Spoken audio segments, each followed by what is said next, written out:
Hello there, and welcome to Community Life. Here we talk with the community experts about their life journeys and learn from each other.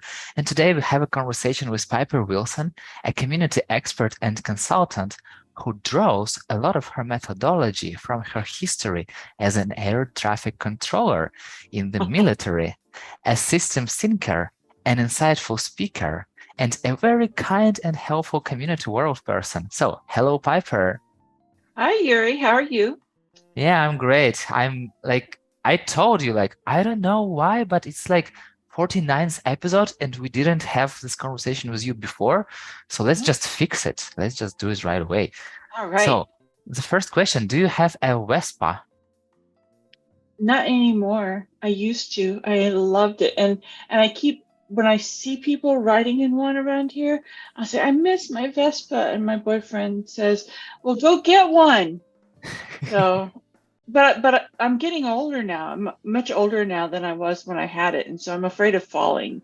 And so I don't know if I'm really gonna get one because I'm not at the age where I bounce anymore.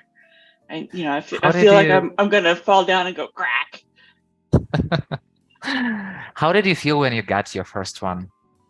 Oh, it was so cool. I felt so free. I mean, I never really understood. It was like skiing. The first time I went skiing and, going down the hill, going so fast in the wind, going by you. And, um, I just never understood how free you could feel.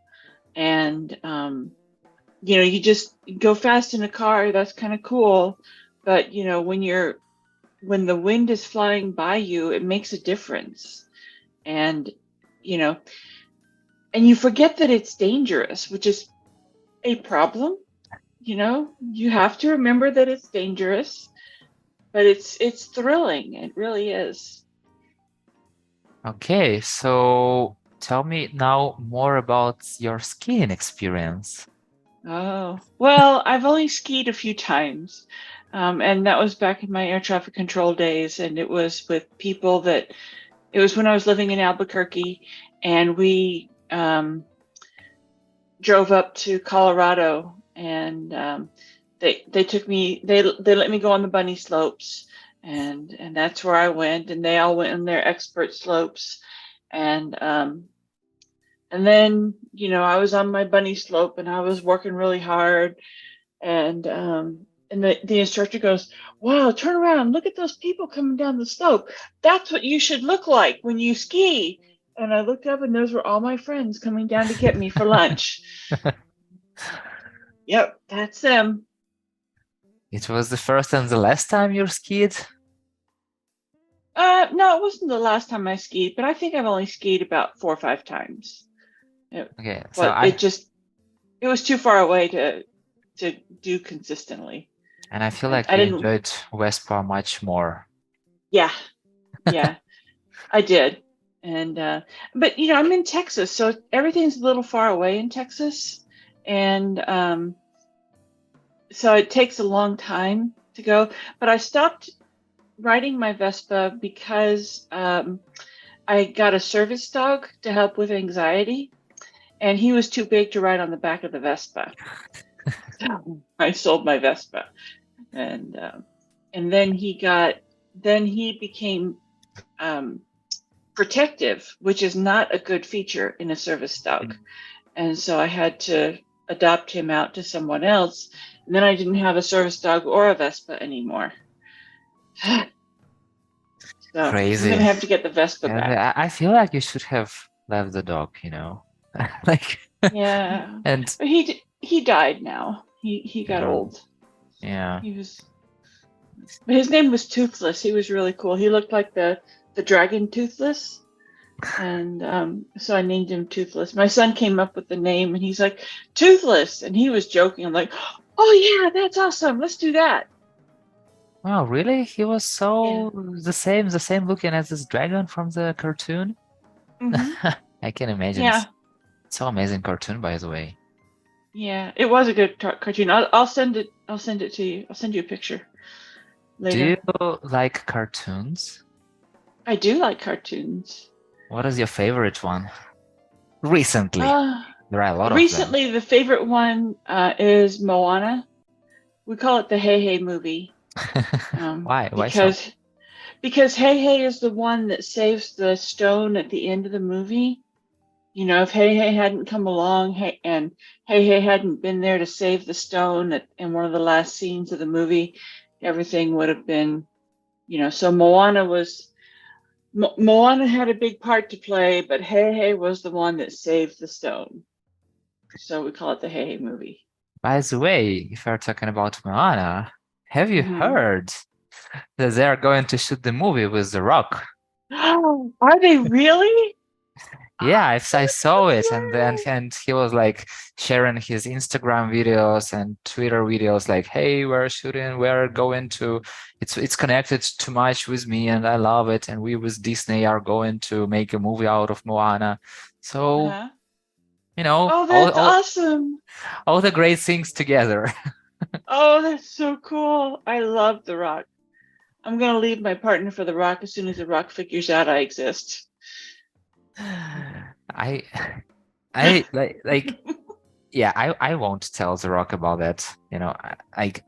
I feel like you better stay with your partner, it's not fair, It might put a lot of pressure on The Rock. It might. I am pretty awesome. He might feel intimidated. Okay, so tell me, what was the most important thing that you've learned while being in the military? Um,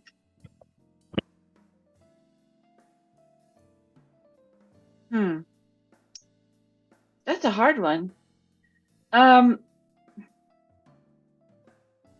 it was how to own up to your mistakes, or not really how to own up to your mistakes. It was like it's more along the lines of owning up to your mistakes while being afraid, knowing that you're going to be in trouble. And because for me, I was always in trouble. I mean, I was always doing something, making a mistake or doing something wrong. And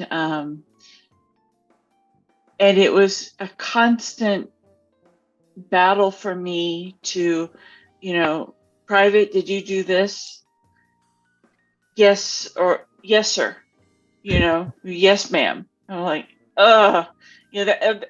actually, I guess that was boot camp. But I sprained my ankle in boot camp, so I ended up being in Marine Corps boot camp for 5 months, which is just like hell on earth. So, Marine Corps boot camp was only supposed to be 3 months, and I was there for 5. And so, I think I may have been overly traumatized by that. Like, not fun. I can't even imagine, but how did it feel? Um, what? You have to be more specific because Being in a boot camp. um, it it was weird. Mainly what they're trying to do is they're trying to get you to stop thinking like an individual and start thinking like a unit. Hmm. And so that's what everything, when they talk about they're breaking you down and building you back up, they're not they're not breaking you down as an individual, as in like warfare type thing and like trying to break your personality. They want you to think of yourself as part of a unit, as part of a whole. Um, and I say that they don't want to break you down. I guess they kind of have to do that. I don't know. I don't know. Maybe it's too early in the morning to be philosophical on my side of the world, Yuri. What time is it where you are? It's already 4 p.m., 4-ish. Oh, okay, that's not too late. Yeah, I just, it's still normal, but it's Friday, so it's kind of like a yeah, little dizzy. So yeah, yeah. I mean, I liked like things that I liked about being in a unit. It was like running in step, running in time, and singing, marching in time. Um, you know, going to church with everyone and singing with everyone. But then again, that's like singing in a choir. Have you ever had a chance to sing in a choir? Um, I Aside from guess. elementary school or No, something, no, just elementary school. Yeah. Okay. Because like singing in a choir as an adult was like, I mean, I don't remember it as a child, but like as an adult, it can be like the most amazing thing. Almost like riding on a Vespa. It's like when you get into the harmony and you get it all, everyone's doing the same thing. Um, even if they're not singing the same notes, they're getting the same performance and all in line. It's a really thrilling experience.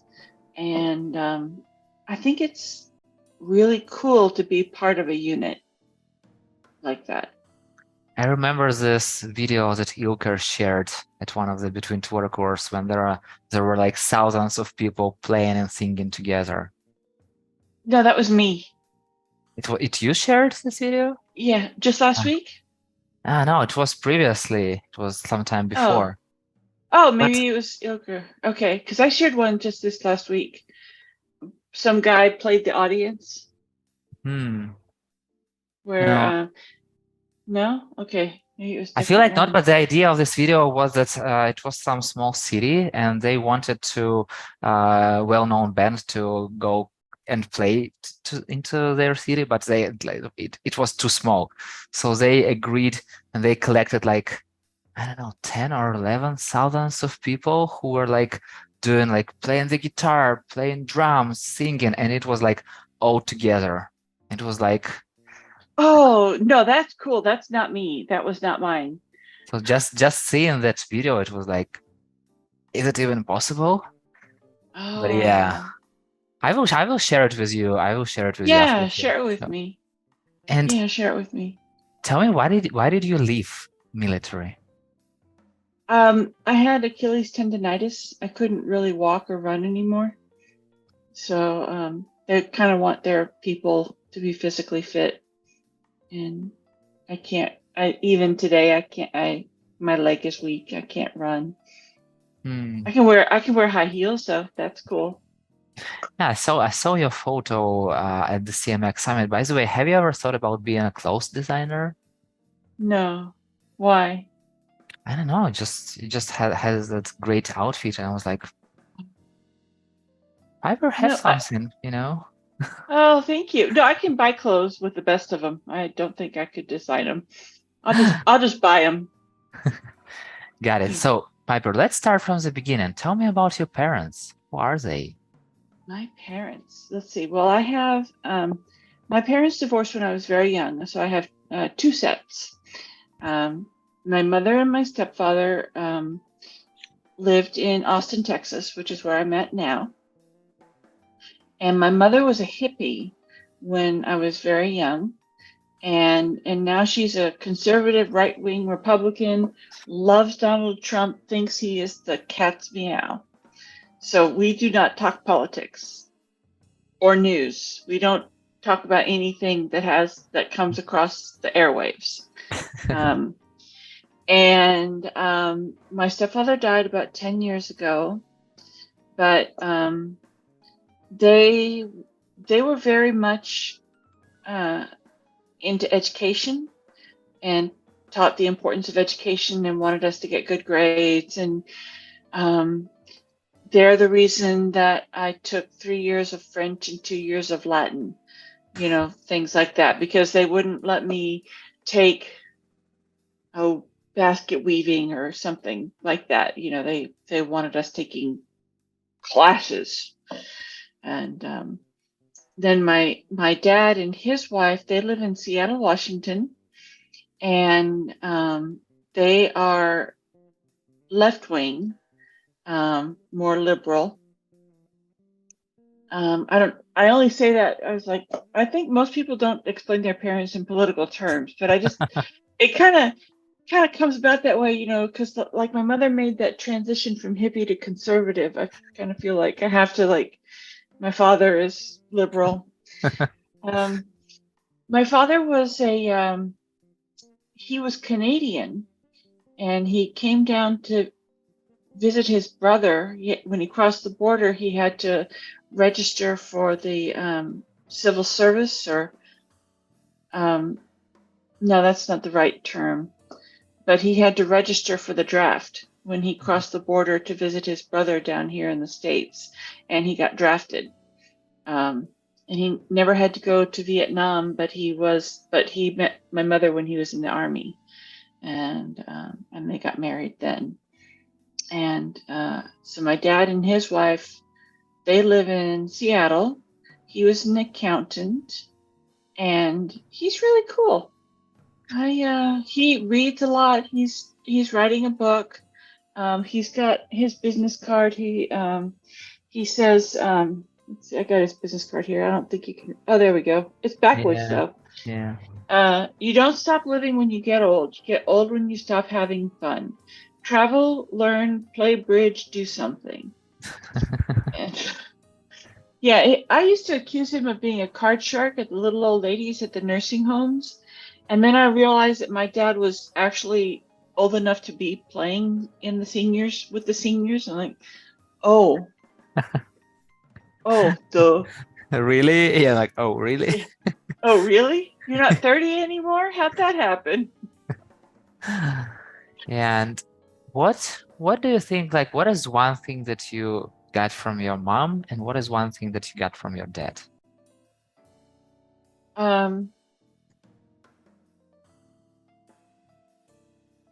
Okay, so physically, I got my dad's height, and I got my mom's skin. Our skin is very thin, and so it's very soft. So that's physically. I think from both of them, gosh, this is hard to say. I'm pretty smart. And so from both of them, I got that. And I learned I look at things, I look at the world differently, I think, than most people do. And I think that is a bit of a neuroatypical thing. That's kind of a mixture of the physical and the not physical. I think that I have to work hard at getting the figuring out what normal people are thinking and feeling, and then getting myself to catch up with what the normal people are thinking and feeling. What is the difference between those thoughts, between normal people and what you are thinking about? Like if and who are normal people, you know? well, I mean, I'm talking about like the spectrum, like the autism spectrum and stuff, like grief. How do you express grief in certain situations? How do you know what a grieving person feels? And you know, I don't necessarily grieve the way I see other people grieve, and so I observe them and learn. Things like that. It's kind of hard to describe. Yeah, got it. By the way, do you use Latin nowadays? I use it to not really. I can't conjugate verbs or anything like that anymore, but I use it for like etymology to figure out what a word comes from. It's like, oh, well,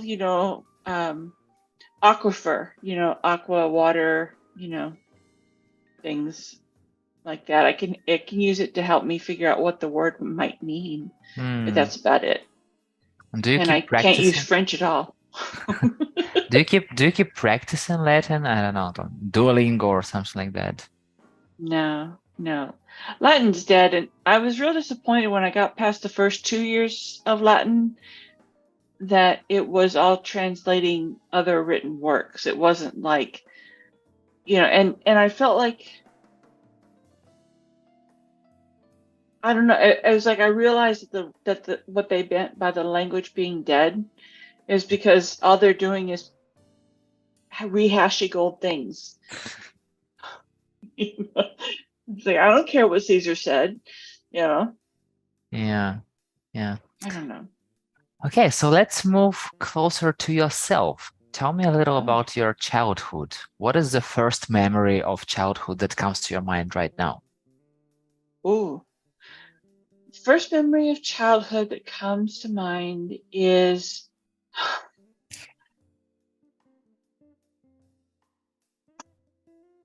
I have a memory that I don't know. It's way back, and I don't. No, I know. Okay, I'm going to give one that I can actually put together in my head. Um, the one I can put together in my head is I used to be an escape artist, and so one time my parents had a babysitter over. They were out, and the babysitter went to check on us, and there was my sister asleep in her bed, and I was not in my bed. My nightgown was on the floor by the window, and the window was open, and I was gone. And she freaked out, understandably so. She called her parents, Mom, she's gone. And she went outside and she's looking for me, and Mom said, okay, call the police. And Mom's on her way over, and this is before cell phones, right? Because she didn't know how to call my parents. Yeah. And she's outside, and her mom's on her way over, and all of a sudden, this police car comes up the street slowly, with me standing in the back seat, naked as a jaybird. Yep, that's my house right there. And I know where I was going. Is I was going to and I knew where my grandparents' house was, and there was this log cabin on the way to my grandparents' house. And I used to tell them that that's where I worked, and I would go to work in the middle of the night. And so I was heading to my work in the middle of the night. God knows what I was going to do when I actually got there, but it was very important to me that I actually go to my work in the middle of the night to prove to them that I actually went to work. How old were you? For And you already were a workaholic, yes, at I was 4. already a workaholic. Yeah, it's pretty sad. Are you still a workaholic? I think so, unfortunately, or at least my friends think so. And my partner has to come in and look at me and say, "Are you working for free? They pay you to work 8 hours a day. Are you working? What time did you start working? What time is it now? You're working for free, aren't you?" Why are you doing that? Why are you working for free? I like what I'm doing. And also it takes me a long time to get into the groove. So I feel like if I'm just kind of wasting time in the morning, that I should kind of make up for it in the afternoon when I can get working, you know. And if I'm in the middle of a task, I don't want to stop until I finish the task. Yeah, I know that feeling. It's so hard to continue after you stopped, and you Hmm. spend so much more time when you're stopping. Yeah. I have a friend who told me my spirit animal was an ant, because ants work all the time. That's all they do. Always. Always. Like, can't I be something magnificent like a phoenix or something? Yeah, but I feel like phoenixes are burning out too much. Yeah, they do. But they come back. They Every, come back. yeah, it's crucial point. It's good to come back. I don't know if it's good to burn out so many times, but at least it's good to come back. At least it's good to come. Yeah, I don't know. I was like, I just want something magnificent, and. Exactly. And what does your morning without coffee look like? Um, Lots of tea. It just I just very tired and blah. Lots of tea. And I mean, if I couldn't have tea, if I couldn't have coffee, and I couldn't have my stimulant for ADD, um, the day probably wouldn't really start until around 1 o'clock in the afternoon. I mean, I'm not kidding, really. I probably wouldn't be able to focus much until around 1 o'clock. I'd just be in a fog, which is sad. And are you drinking coffee or tea just because of caffeine or just because you like the taste of it? I like the taste of it. I do drink it. I do like the caffeine, but I drink it without. I drink uncaffeinated, decaffeinated as well. I start off with caffeine, but I finish with decaf later on in the day. I drink it all day long. Have you seen this advertisement when like there is a man and a woman and like man asks her for coffee and she's like, I don't really like coffee. And he was like, but what kind of coffee don't you like? No, I haven't seen that. And he just started describing like different types of coffee, etc. So when you are choosing coffee or tea, are Mhm. you a choosy person? Not really. Um, I I get into habits. I get into a kick or a habit of what I like, and I want just that. So I guess in that sense, I'm picky, but I'm not a snob about, um, you know, it must have this bouquet, and it has to be cooked at this temperature, or anything like that. I just want the specific brand that I use all the time. So you stick once to one brand and you like go with it all the time. Yep. Got it. Yep. And the first moment I met you, I had this question on my mind. What is Mhm. the story behind your bright hair? Somehow I knew that was going to come up. Um, well, okay, so my hair is white, actually. Um, and it was brown before it turned white, and I would dye it brown. And then when the pandemic hit, um, I couldn't go to the salon. And I had a roommate at the time who said, try this conditioner that deposits color. And I dare you to try purple. I'm like, I don't think purple's going to stick. And because it's too hard, because white hair is hard to dye. It's like, and she says, I bet you it will. If it sticks, I want you to keep using it. I'm like, okay, but it's not going to stick. And boy, did it stick. And I liked it. It kind of, and I liked it. And so we just keep doing it. We just keep putting it on. And people will tell me that, I'll be going along and they say, oh, I love your hair. And I forget that I have purple hair.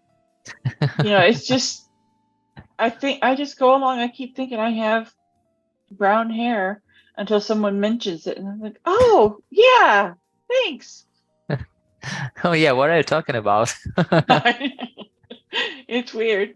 Yeah, that's it. I'm getting kind of tired of it now. I kind of want to go back to brown. Why so? I don't know. I just kind of, maybe I'm getting tired of the attention or something. I don't know. So except for attention, what changed when you dyed your hair purple? Hmm.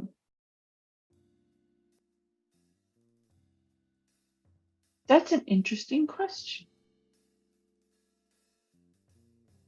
I will And share I just don't have an answer. I just want to share the story with you. When I was in the Uh-huh. university, my wife, she was not my wife at that time, and she had white hair.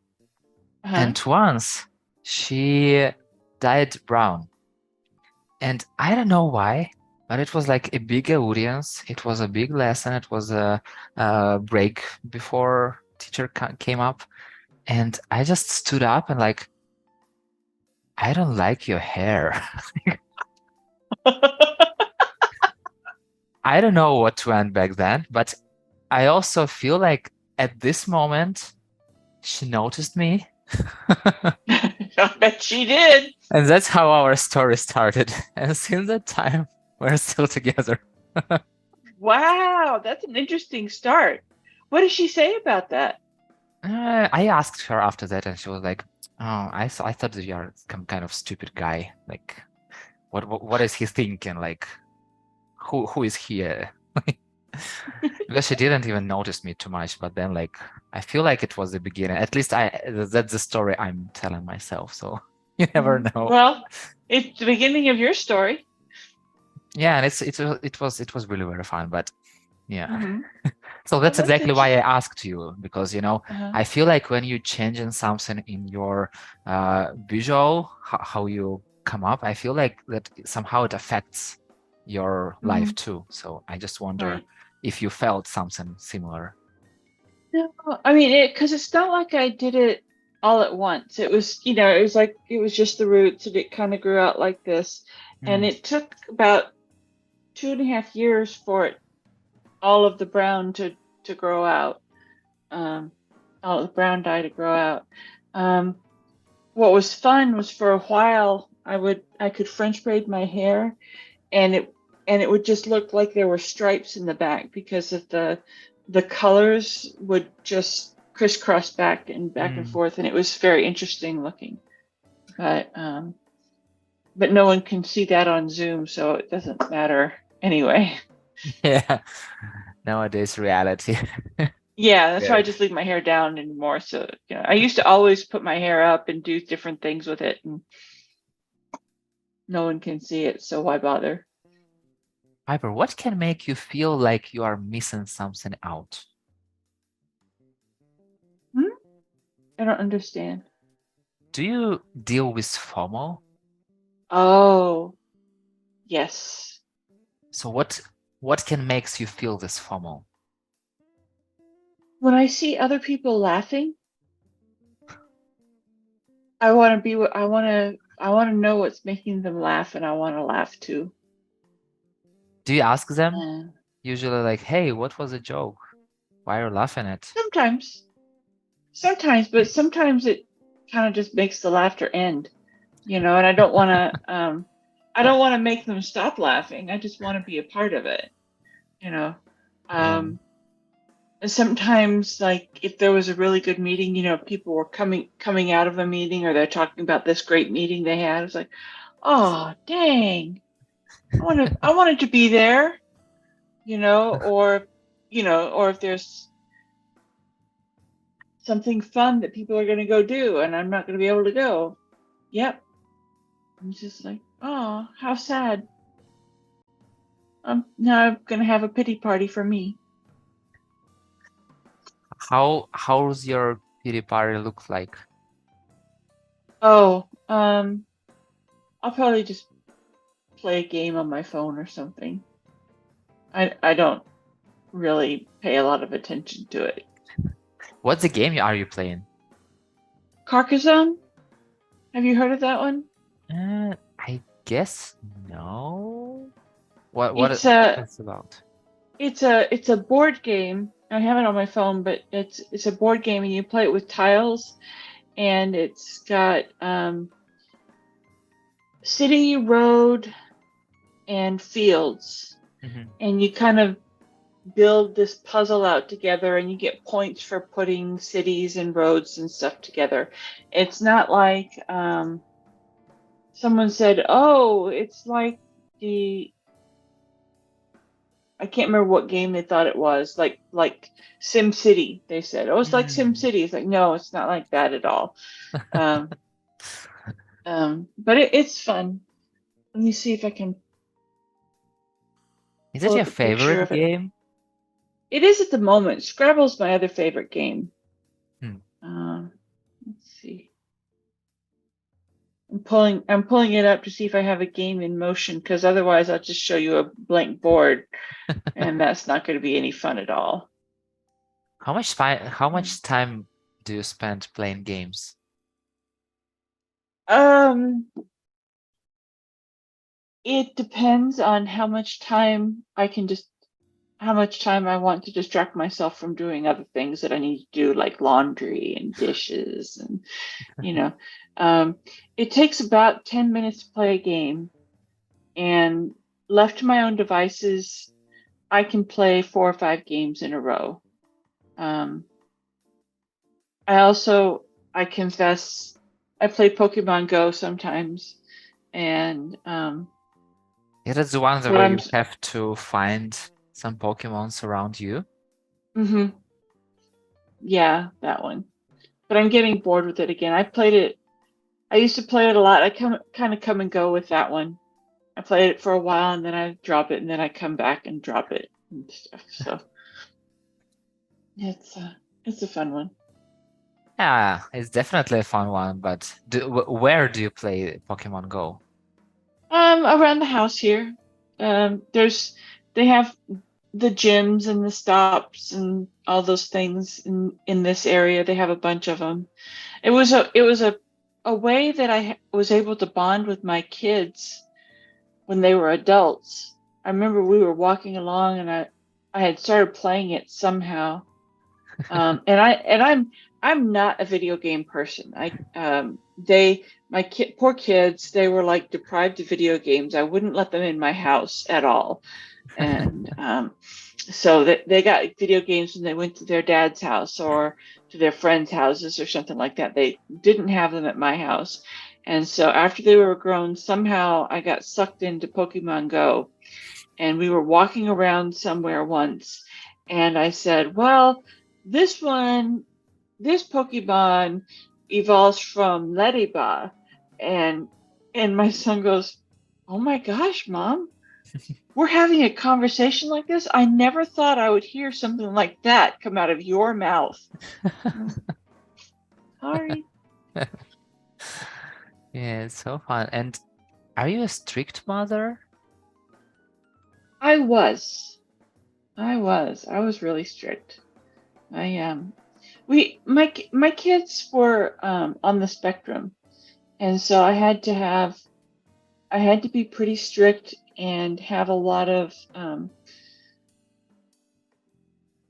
I can't think of a better word. There's got to be a better word than this than rigidity.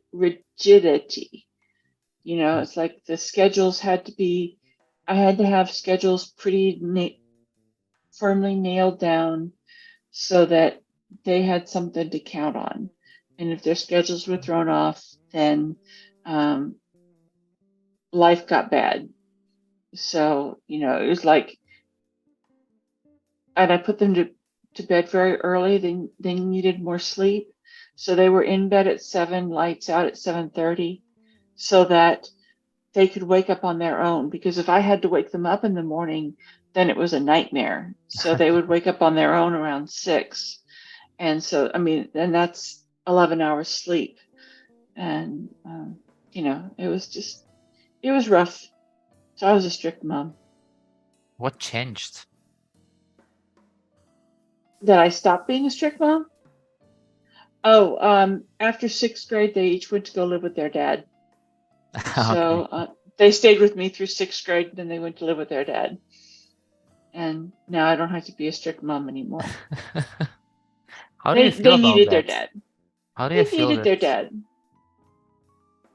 And their dad and his wife, they were able to homeschool them. And I think that's what they needed the most. It was something that I couldn't give. And it was something that I wanted the schools to provide. I kept trying to tell the schools, like, what they need is a place where they can do their work and leave this place to do their work and go and interact. You know, go out to music, go out to gym, and then come back and do their work. And they said we can't do that because the mantra or whatever restriction for schools is to put someone that with special needs into a place of the least restrictive environment. And that was not the least restrictive environment. I'm like, but that's what they need. And they're like, I'm sorry, least restrictive environment. And so it was rough. It was rough on everybody. Yeah. Yeah, but and yeah, I totally get it. Yeah. Why you have to be a strict mom. But anyway, okay.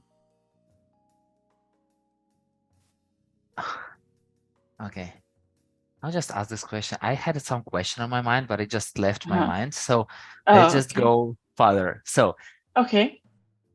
I was always curious. You were writing sometimes about asking for help. And Hmm. how do you feel while asking somebody for help? Sometimes what I have to do before I ask for help is remind myself that it's it's a good thing to ask for help because it's a step of growth to ask for help. It's good for you because you because it's hard to ask for help. It's a opportunity for growth. Hmm. Um, you like it when people ask you for help. Like I like when I ask for help because it makes me feel competent and useful. And so it's like I'm giving someone else the opportunity to feel helpful and useful. And so that's a second reason that it's good to ask for help. And and it's also an opportunity to remind myself that because I need help, it doesn't mean it's a bad thing. And it's an opportunity to say good things to myself because I will inevitably have that bad voice, bad recording in my head. It's like, oh, Piper, you should know this. What are you thinking? Why don't you know this? Bad Piper. Um, it's just an interesting way. There's all different ways to think about it, and you should. I have a difficult time with it, and I try to remind myself and go through it as an exercise when I need help. And it's like it's okay to ask for help. It's good to ask for help. Yeah, and you told that it's an opportunity for others to feel valuable. And I Hmm. wonder, like, I feel like every, I don't know about everyone, but people I had conversations with, I feel like they like when you ask them for help, but also many of them still afraid of asking because they're Hmm. thinking that they don't want to bother others, and it's like people are busy, etc. And I just can't understand, like, why it is happening, people like when somebody asks them, but also like they don't like to ask themselves. It's so weird. Yep. Yep. Well, because exactly that. You don't want to bother other people, and then there's that.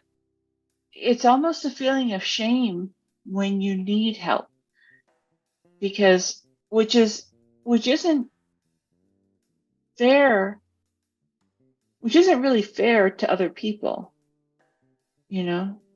It just it doesn't give them the opportunity to return the favor. Yeah, totally. One more opportunity to return a favor. That's right.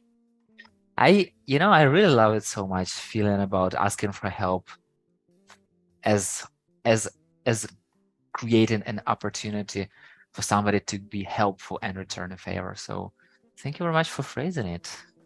Oh, Now it will be much easier yeah. for me to ask somebody for help. Oh, good. Totally. Good. And Piper, what can make you angry? Ooh, lots of things can make me angry. Um, Hypocrisy makes me angry a lot. Um, and inconsistency. Um, yeah, those are the two biggies, I think. And then, there's those are the biggies, but little things like being cut off by another driver and stuff like that, those could make you angry. But, but in general, it's hypocrisy. And I mean, I'm going into community work when I'm thinking about these things, but then it all kind of spreads out into my whole life. I think it's interesting. We haven't talked a lot about community, but in this field, one of the reasons I love this field is that it is so easily. it so easily spreads out into everything we do Yeah. and everything we are. And so it's like, people that enforce their guidelines inconsistently just really, ugh, and the driver that will cut you off, they're probably a very nice person, but they're just not being consistent with the way they maintain their niceness and their values and stuff, which ugh, things. How do you act when somebody cuts you off? Um,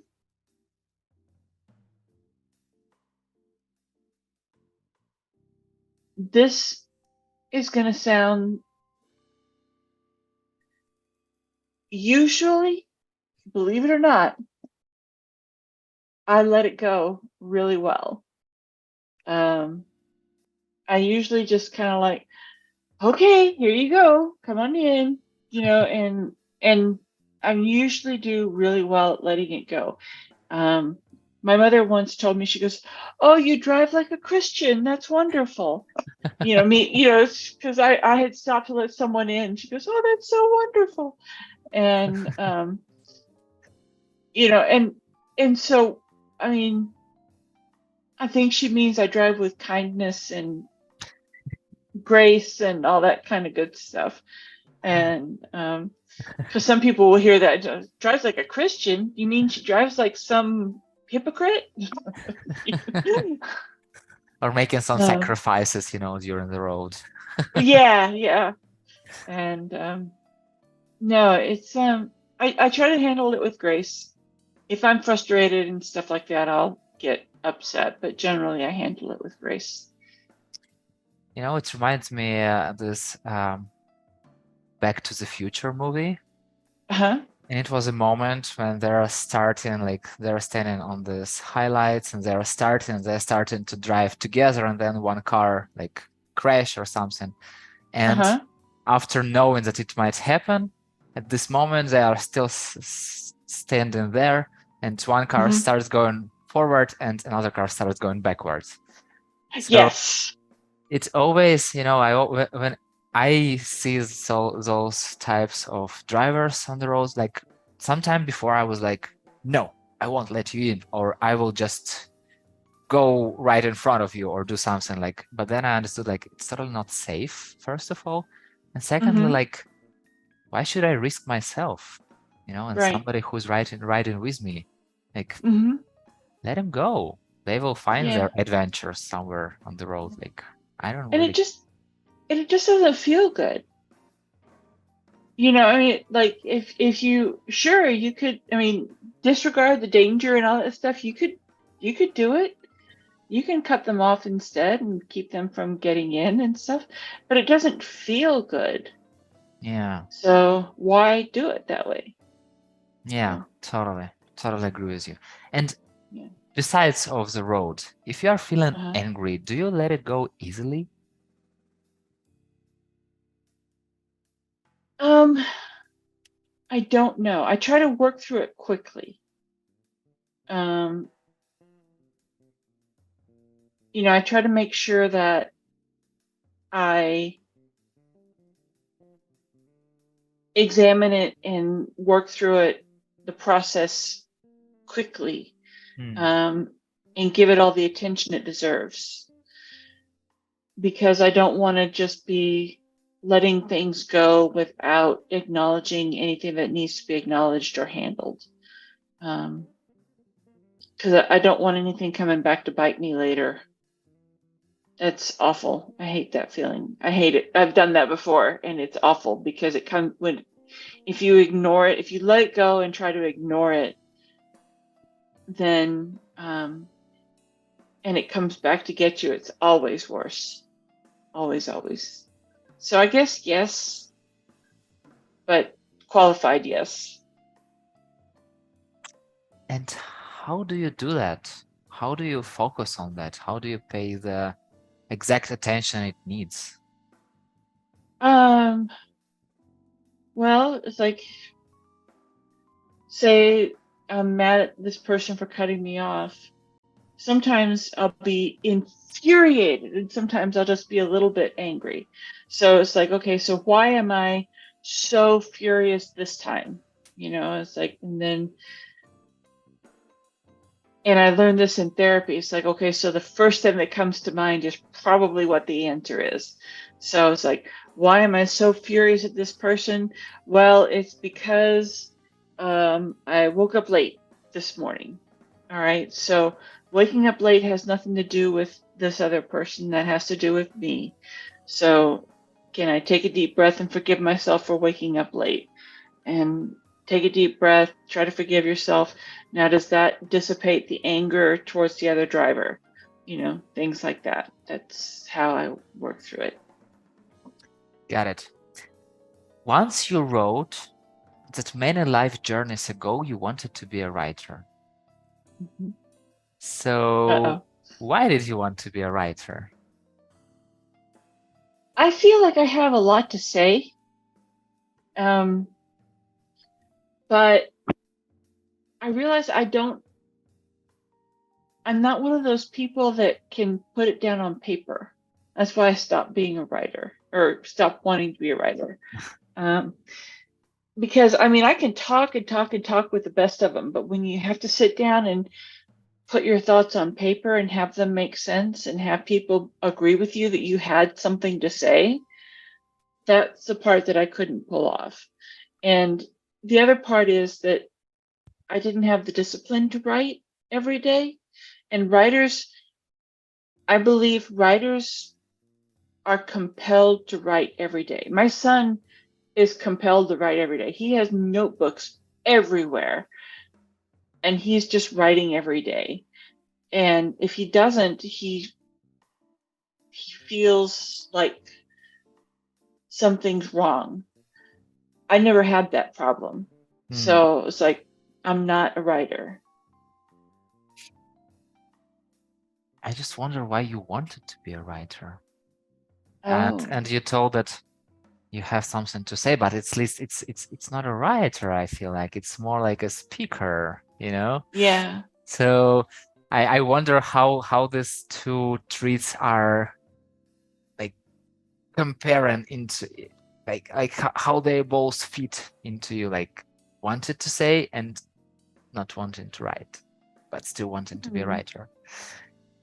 That's interesting. That's true. I'm gonna have to think about that more. Oh, damn you, Yuri! You're gonna make me think.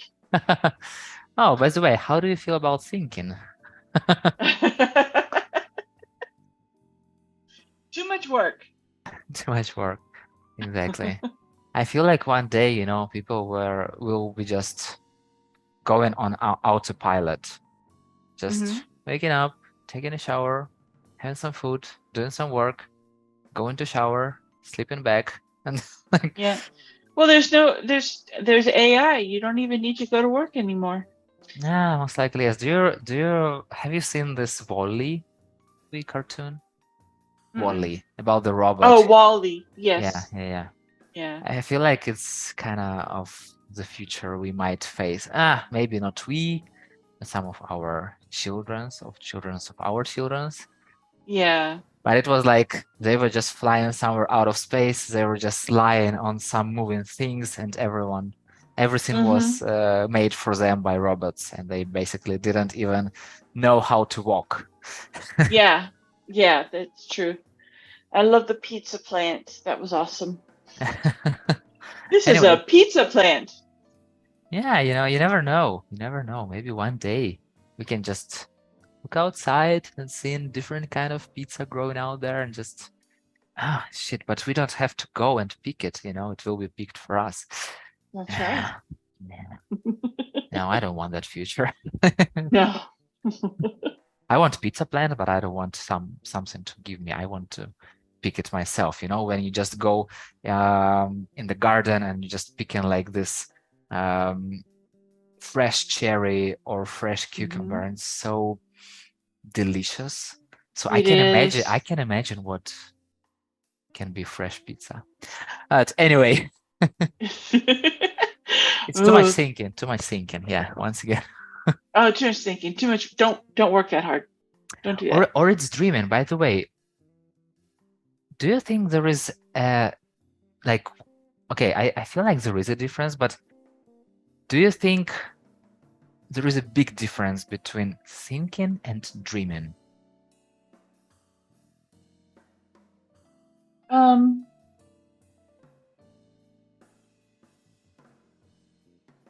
well, it depends on what kind of dreaming.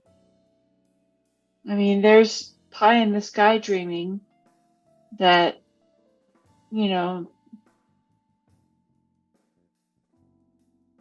It's kind of fantasizing, you mean? fantasizing. Yeah, that's like way out there. That's dreaming. Um, but then there's the people that dream of their own companies, dream of having their own companies, and they start thinking of ways to put that dream into a reality.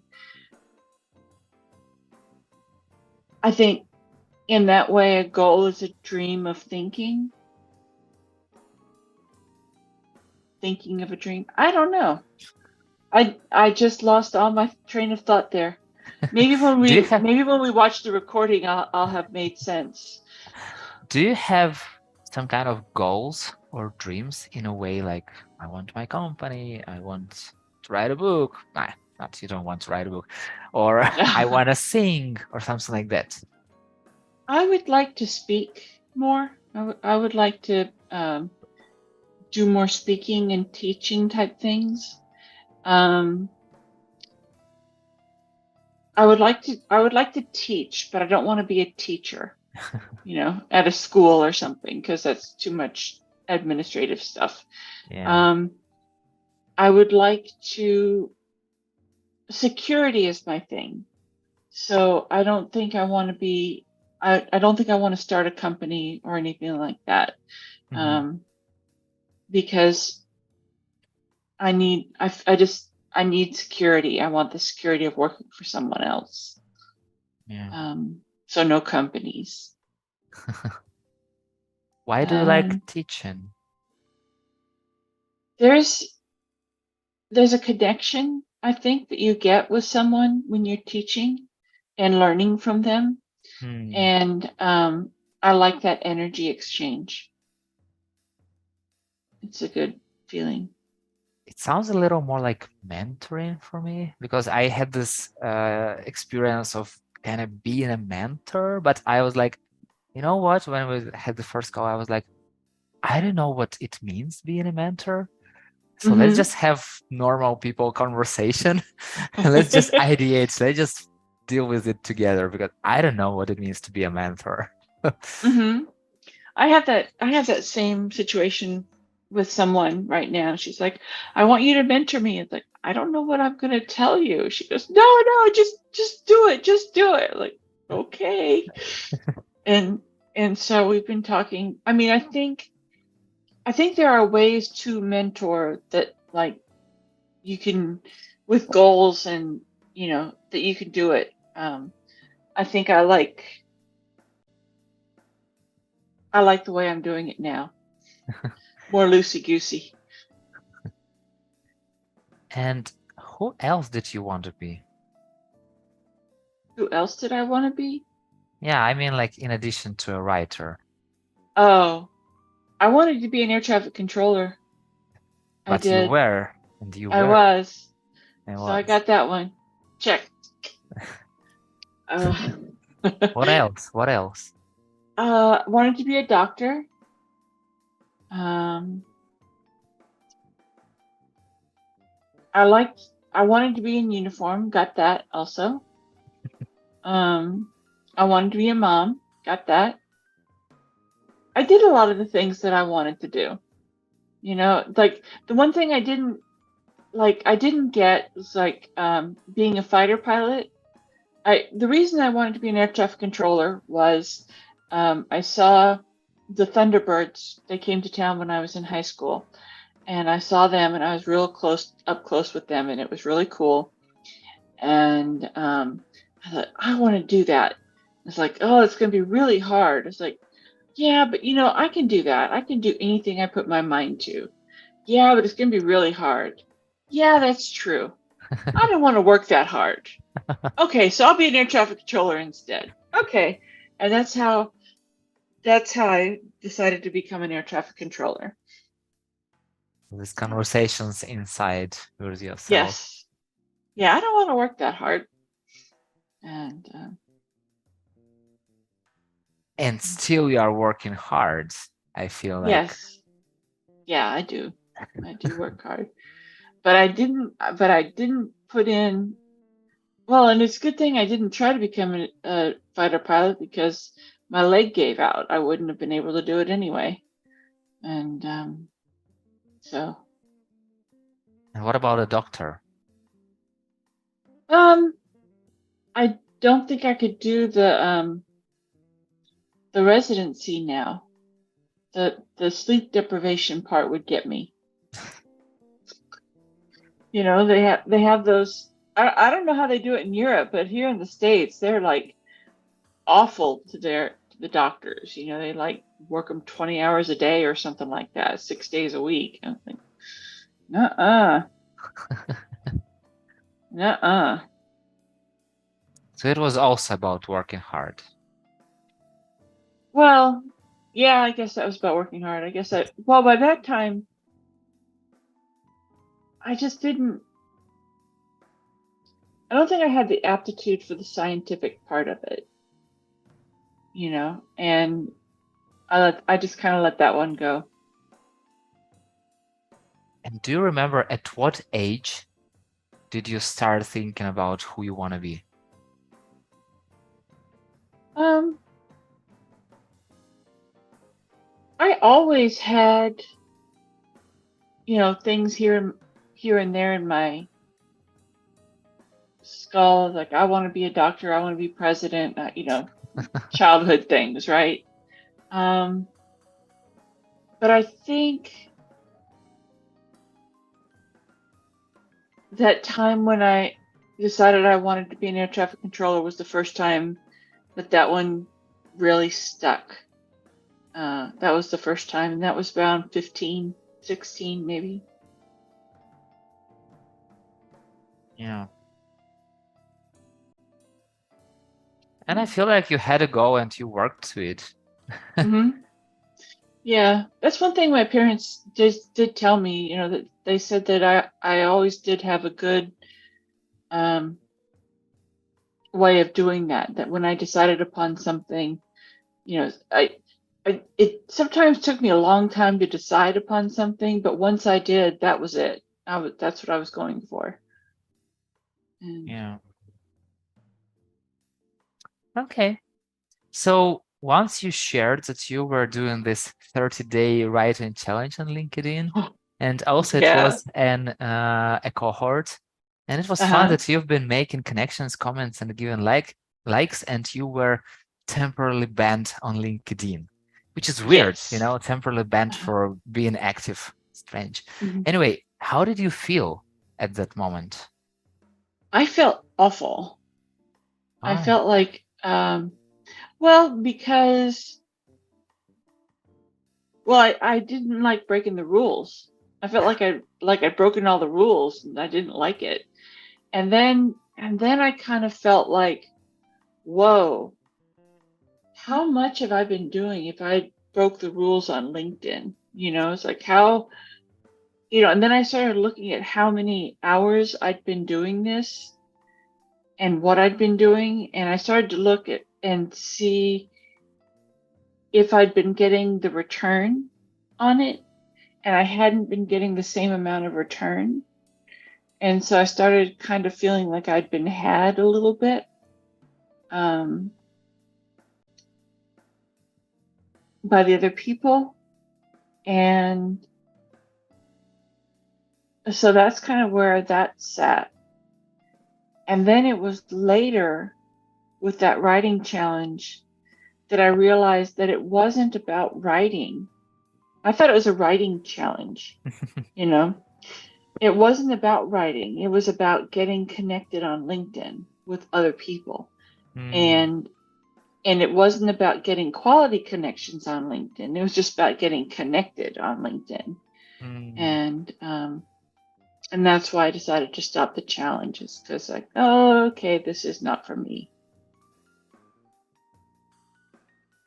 And nowadays, how do you decide who to connect with on LinkedIn?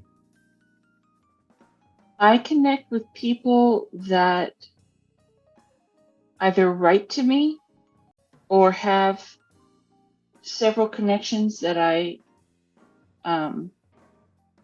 know, and not just one or two.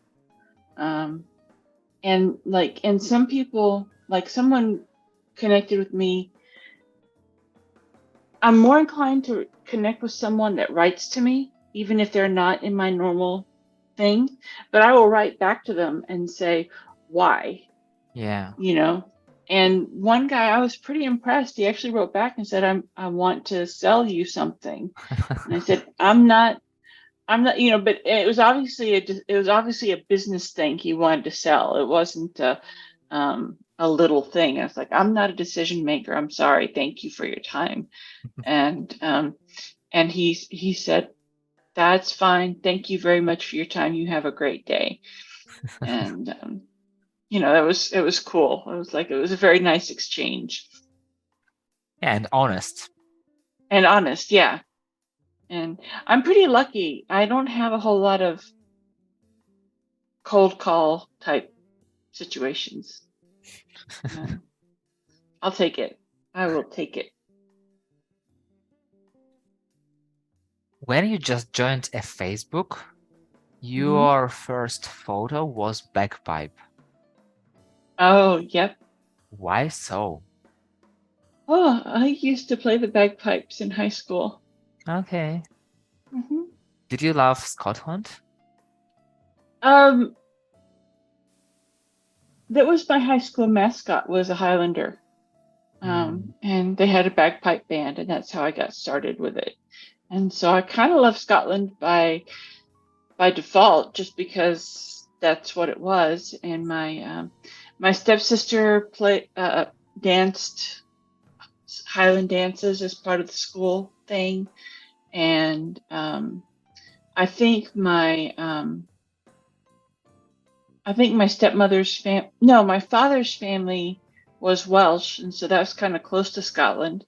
At least it was a heck of a lot closer to Scotland than we were in Seattle. So, so it's kind of like, yeah, Scotland was cool, but I didn't know anything about it other than they have plaids and played bagpipes and stuff. When was the last time you played bagpipe? I tried to play bagpipes about 10 years ago. Tried to play Scotland the Brave. I thought I'd never forget how to play that song. And it was just pathetic. It was awful. I convinced someone with a pair of bagpipes to let me play them, and I couldn't remember how to play it. I was so embarrassed. And but beyond that, it was back in high school, essentially. Got it. Piper, I really wish to have the sky as the limit to our conversation, but time is the limit. So let's jump to the rapid fire questions. Oh, rapid fire. Okay. Webinar or on-stage speech? On stage. Kindle or paper book? Paper. What are your favorite color and song? Yellow is my favorite color. Song. Oh.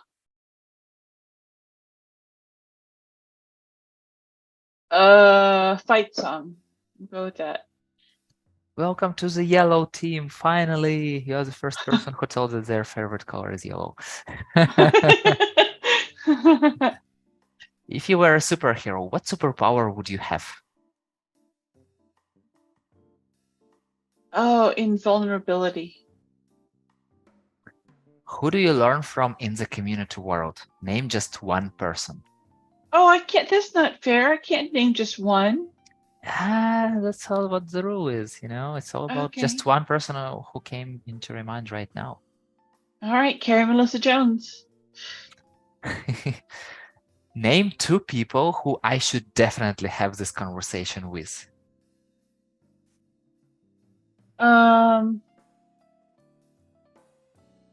Aaron York and Carrie Melissa Jones, but you've already had it with Carrie Melissa Jones. So, The Rock, and they've already said no. It's just the first answer, we'll see. Okay. It's not the end, so Okay. it counts. Okay. Yay! Is there one question that I definitely should have asked you but didn't? Oh. I can't think of anything. I'll Got get it. back to you if I think of something. Yeah, I didn't ask all questions I wanted, so Well, anyway, what's the last question that you wish? Let's go back through your list real quick and ask the one question you think you should have asked. okay, so the last question, like really the last question on my list, it was Okay. once you shared that your friend rescued a couple of kittens and you shared the photos of those kittens, and I Uh-huh. was wondering what happened to those kittens. Oh, they still have those kittens. Yay! Yay! They still have them. Well, let's see. Okay, so he rescued the kittens. His ex-wife took them, and now he and his ex-wife are back together. I feel like it's all about kittens. Yeah. Yeah. Oh, wait a minute. Is this the kitten that was rescued from the drain pipe or from the construction zone? I have no ideas. It was Oh, just that you wrote just that their kittens. mama abandoned them for some reason. Okay, so yeah, I told you the right answer then. Yes. Wow, it's a great story. Thank you very much for sharing that. You're And yeah, welcome. Piper, I encountered you so many times at between two work hours and on Karen Melissa Jones calls, and I listened to your master classes, and we always have this conversation in communities, and I feel like I know you forever. But today, you shared with me much more things about yourself, and even though we don't know each other, I feel like you are a friend of mine already. So thank you very Yay! much for making this friendship even stronger, and given all those great answers and insights about you. I'm super happy to have this conversation with you. Oh, thank you, Yuri. It was wonderful spending time with you. I loved it. Yay, super. Yay! And anyway, see you in the community world. Absolutely. And thank you so much for listening. If you like the show, hit the like button or 5 stars and share it with your friend. That's it. We're done. See you in the next episode.